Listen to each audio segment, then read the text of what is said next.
Rules ప్రకారం గారు చూస్తే నీకు ఇవ్వడానికి వీల్లేదు. నేను అందుకే ఇవ్వలేకపోతున్నాను. నేను ఇస్తే కానీ రాను. నిన్న కూడా ఒక స్లీప్ ఇచ్చి జగన్మోహన్ రెడ్డి స్లీప్ ఇచ్చాడు, వాదా ఇవ్వకపోతే రాను అని. ఇస్తే జగన్మోహన్ రెడ్డి గారు మీకు ఒకటే మనం చేస్తున్నాము, మంచికో చెడ్డకో ప్రజలు మమ్మల్ని ఎన్నుకున్నారండి. 11 సీట్లు ఇచ్చారు. దేవుడి స్క్రిప్ట్ అది. ఈ 11 రావాలనుకున్నట్టు దేవుడు త్వరగా ఇచ్చాడు. కానీ మీ చేస్తున్న తప్పు ఏంటంటే సంవత్సరం 3 నెలలు అయింది. ఇప్పుడు వచ్చి ఒక్కసారి కూడా మీరు అసెంబ్లీకి రాలేదు. ఫస్ట్ డే ప్రమాణ స్వీకారం పెట్టేటప్పుడు అసెంబ్లీకి రాలేదు. ఇది రాజ్యాంగం పద్ధతి కాదు. మనం రాజ్యాంగ పద్ధతిలో నడాలి. రాజ్యాంగం చెప్పినట్టు చేయాలి. ఈ పెద్దలు చేసేటువంటి రూలింగ్. మీరు 11 మంది ఎలా గెలిచారండి? ప్రజలు ఓట్లేస్తే గెలిచారు. ఆ ప్రాంతాలకు సమస్యలు వస్తే అసెంబ్లీలో మాట్లాడతారు, మా తరపునే కదా మీకు ఓట్లేశారు. మరి మీరు ఎందుకు అసెంబ్లీకి రావట్లేదు? ఆ ఎమ్మెల్యేలు పాపం వచ్చి ఆ ప్రజా సమస్యలు, ఆ ప్రాంతంలో ఉన్న సమస్యలు చెప్పుకునే అవకాశం లేకుండా చేస్తారా? ఆ ప్రజలు ఎంత ఇబ్బంది పడతారండి? పోనీ ఇవన్నీ చెప్పావు, రోజు మా ప్రెస్లో మాట్లాడుతున్నాం. ఈ మాట్లాడిందేదో మీ అసెంబ్లీకి వచ్చి అసెంబ్లీలో మాట్లాడు. నేను నిన్ను ఆహ్వానిస్తాను. ఈ 18 నుంచి అసెంబ్లీ ఉంది, మళ్ళీ అసెంబ్లీ నుంచి 18 పెట్టాను. రా అసెంబ్లీకి రా. ఈ 11 ఎమ్మెల్యేలు కలిసి రండి, మీ సమస్యలు మాట్లాడండి. ప్రభుత్వం చేస్తున్న విధానాల గురించి ఏం తప్పులు ఉంటే విమర్శించండి, సరిదిద్దుకోమని చెప్పండి. అసెంబ్లీలో మాట్లాడుతూ ఉన్నటువంటి ఉపయోగం ఏంటంటే అక్కడ మంత్రులు ఉంటారు, ముఖ్యమంత్రి ఉంటారు, డిప్యూటీ ముఖ్యమంత్రి ఉంటాడు, అధికారులు ఉంటారు. మీరు ఎప్పుడైతే అసెంబ్లీలో మాట్లాడతారో అసెంబ్లీ రికార్డ్ అవుతుంది. దానికి వెంటనే మంత్రి గారి సమాధానం చెప్పాలి. అసెంబ్లీలో ఉన్నది ఉన్నట్టు చెప్తాడు, లేకపోతే పరిశీలిస్తారండి, తప్పనిసరి చేస్తారని మంత్రి గారు సమాధానం చెప్తారు. మళ్ళీ నువ్వు ధైర్యంగా అసెంబ్లీలో అడుగు పెట్టుకుంటా ఉంది. రండి, మనస్ఫూర్తిగా ఆహ్వానిస్తాం. రండి, మాట్లాడండి. మిగతా ఎమ్మెల్యేలకు ఎంత టైం ఇస్తారో ఆ టైం మీకు ఇస్తాం. ఓపెన్గా మాట్లాడండి. తప్పులు అని చెప్పండి. అసెంబ్లీలో ఇంకా మంచి సూచనలు చెప్పండి. అంతేగాని దొంగ ప్రెస్ మీట్లు పెట్టి దొంగల చేత మాట్లాడించి, పరిమాణాల చేత మాట్లాడించి, బూతులు మాట్లాడించి ప్రజాస్వామ్యాన్ని అవహేళన చేయొద్దని చెప్పి ఈ సందర్భంగా మీ ద్వారా వారు పనిచేస్తారు. సార్, రాని ఎమ్మెల్యేపై ఏం చర్యలు తీసుకుంటారు సార్? చూద్దాం, చట్టం ఉంది. చూద్దాం, మనకి సంవత్సరానికి ఎన్ని రోజులు కావాలి ఏం చట్టం ఉంది. రేపు 18 తారీఖు 17 తారీఖు మీటింగ్ పెట్టుకుని దాన్ని చర్చిస్తాం. దాని ప్రకారం నేను ఏమంటానంటే, నువ్వు ఎమ్మెల్యేగా గెలిచిన తర్వాత ప్రమాణ స్వీకారం హౌస్లో చేసిన తర్వాత హౌస్కి రాకపోవడం నేరం అంటాను నేను. రెండోది ఏంటంటే, ఎమ్మెల్యేకి జీతాలు తీసుకుంటున్నారు కదా మీరు. అసెంబ్లీకి రాకుండా ప్రజాసభలు చర్చించకుండా నెలకు జీతాలు తీసుకున్నారు. మనసాలు గుర్తుంది. ఇవన్నీ వస్తాయి. రేపు అసెంబ్లీ తీసుకొస్తారు. ఇవన్నీ మాట్లాడిద్దాం, చర్చిద్దాం. నేను ఒక్కడినే నిర్ణయం తీసుకోవాలి. ప్రజాస్వామ్యంలో నా నిర్ణయం ఏంటంటే, అసెంబ్లీలో చర్చించి అసెంబ్లీలో ఏకగ్రీవంగా ఏ తీర్మానం చేస్తే ఆ తీర్మానాన్ని అమలు చేసే బాధ్యత తీసుకుంటాను.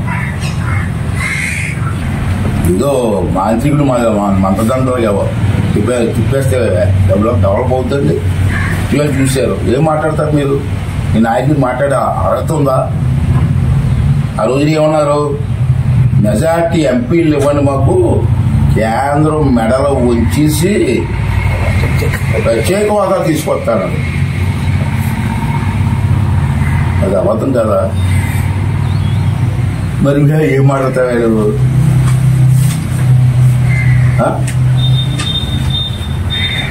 మొన్న ఏదో ఎక్కడ ధర్నా చేశాడు.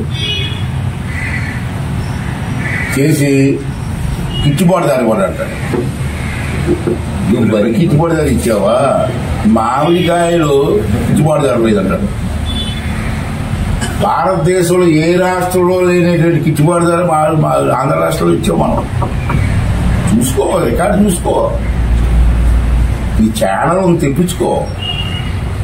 రెండోది, ఇన్న బదలండి, ఒకటా రెండా ఉద్యోగులకు సిపిఎస్ రద్దు చేస్తా అన్నాడు. వారం రోజులు రద్దు చేస్తాను చిరాన్ని చిటికేసి మరీ చెప్పాడు. రద్దు చేసావా? లేదే. రైల్వే జోన్ చేస్తా అన్నాడు. కాలేదే. 53 ఎకరాలు ఇవ్వలేకపోయాడు. రైల్వే జోన్ కాదు. అప్పుడు ఏమని గారు 53 ఎకరాలు ఇవ్వండి పెడతామంటే 53 ఎకరాలు ఇవ్వలేదు. నువ్వు ఇవాళ పెద్ద దేశం ఉన్నట్లు కాదు. దేశం బాగుండాలా, రాష్ట్రం బాగుండాలని చెప్పి ప్రజలు కూడా కోరుకోవాలండి. రాష్ట్రంలో ఏం జరుగుతుందో ప్రజలు కూడా తెలుసుకోవాల్సిన అవసరం ఉంది. తప్పుడు మాట్లాడే వాళ్ళని ఎలా ట్రీట్ చేయాలా, అభివృద్ధి కోసం రాత్రింపవలు కష్టపడే వాళ్ళని ఎలా ట్రీట్ చేయాలని కూడా ప్రజలు ఆలోచన చేసి ముందుకు తీసుకెళ్లాల్సిన అవసరం ఉంది. అలాగే రాజకీయ నాయకులు కూడా, అన్ని పార్టీ రాజకీయ నాయకులు కూడా అదే ఎలక్షన్లు వస్తే చూసుకున్నాం. ఎలక్షన్లు వచ్చే వరకు ప్రజా తీర్పు చంద్రబాబు నాయుడు ఇచ్చారు. అప్పుడోకి 5 సంవత్సరాలు పూర్తి వరకు చంద్రబాబు నాయుడు అన్నదండలుగా అన్ని పార్టీ వాళ్ళు ఉండి, అన్ని పార్టీ వాళ్ళు ఉండండి, అన్నదండలుగా ఉండండి, అసలు సపోర్ట్గా ఉండండి. ఈ రాష్ట్రాన్ని అభివృద్ధి చేసే అవకాశం కల్పించండి. అడుగడుక్కి ఆటంకలేటండి. మొన్న నేను రాజధాని ఏరియాలు తిరిగాను. ఎందుకు తిరిగానంటే వర్షం పడితే మునిగిపోతుంది. ఆ చెరువు పెద్ద చడయారులాగా ఉందని చెప్పి కొన్ని పత్రికలు రాశాయి, టీవీలో వచ్చాయి. ఆ రోజు నేను వెళ్ళాను చూడడానికి, కాలేజ్కి ప్రత్యేకంగా చూశాను. వర్షం పడితే నీరు ఉండదండి. వర్షం పడితే రోడ్డు మీద 1 గంట 2 గంటలు నీరు ఉండదు. విశాఖపట్నంలో మనం వర్షం పడింది 4-5 గంటలు రోడ్డు మీద నీరు లేదు. తెలంగాణలో వర్షం పడి హైదరాబాద్లో వర్షం పడి ఎన్ని రోజులు వాటర్ ఉందండి. సహజం. దాన్ని పేద మునిగిపోతుంది. రాజధాని మునిగిపోతుంది కదా. జగన్మోహన్ రెడ్డి గారు నేను వస్తాను రా, టైమింగ్ ఇద్దరం కలిసి రాజధాని ప్లేస్కి వెళ్దాం. మొన్న ఇది చూశాను నేను. Already MLA quarters, MLC quarters, ministers quarters అన్నీ పూర్తి అయిపోతున్నాయి. ఆల్రెడీ రేపు వచ్చి మార్చి నాటికి ఎమ్మెల్యేలు ఎమ్మెల్యేస్ క్వార్టర్స్ పూర్తి చేసి అప్పగించడానికి నేను ఆల్రెడీ నేనే స్పీకర్గా ఉన్నాను కాబట్టి ఇవ్వడానికి రెడీగా ఉంది. అక్కడ ఏమి లేదంటాడు, నాదులే కనపడలేదంటాడు. రాష్ట్రంలో ఏం జరుగుతుందో ప్రజలు కూడా తెలుసుకోవాల్సిన అవసరం ఉంది. తప్పుడు మాట్లాడే వాళ్ళని ఎలా ట్రీట్ చేయాలా, అభివృద్ధి కోసం రాత్రింపవలు కష్టపడే వాళ్ళని ఎలా ట్రీట్ చేయాలని కూడా ప్రజలు ఆలోచన చేసి ముందుకు తీసుకెళ్లాల్సిన అవసరం ఉంది. అలాగే రాజకీయ నాయకులు కూడా, అన్ని పార్టీ రాజకీయ నాయకులు కూడా అదే ఎలక్షన్లు వస్తే చూసుకున్నాం.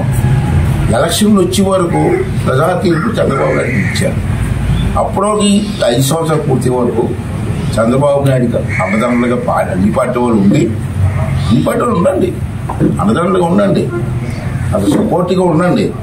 ఈ రాష్ట్రాన్ని అభివృద్ధి చేసే అవకాశం కల్పించండి. అడుగడుక్కి ఆటంకలేటండి.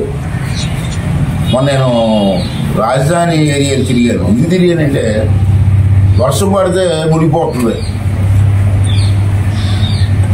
ఆ చెరువు పెద్ద చడయారులాగా ఉందని చెప్పి కొన్ని పత్రికలు రాశాయి, టీవీలో వచ్చాయి.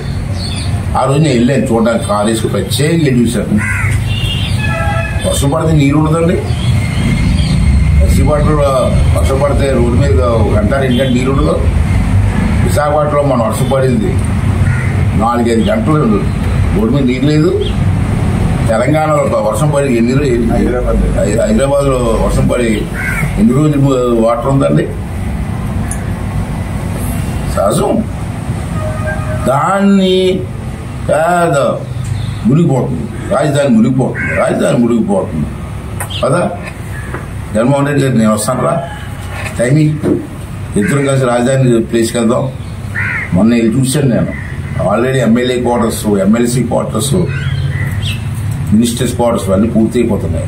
ఆల్రెడీ రేపు వచ్చి మార్చి నాటికి ఎమ్మెల్యేలు ఎమ్మెల్యేస్ క్వార్టర్స్ పూర్తి చేసి అప్పగించడానికి నేను ఆల్రెడీ నేనే స్పీకర్గా ఉన్నాను కాబట్టి ఇవ్వడానికి రెడీగా ఉంది. అక్కడ ఏమి లేదంటాడు, నాదులే కనపడలేదంటాడు.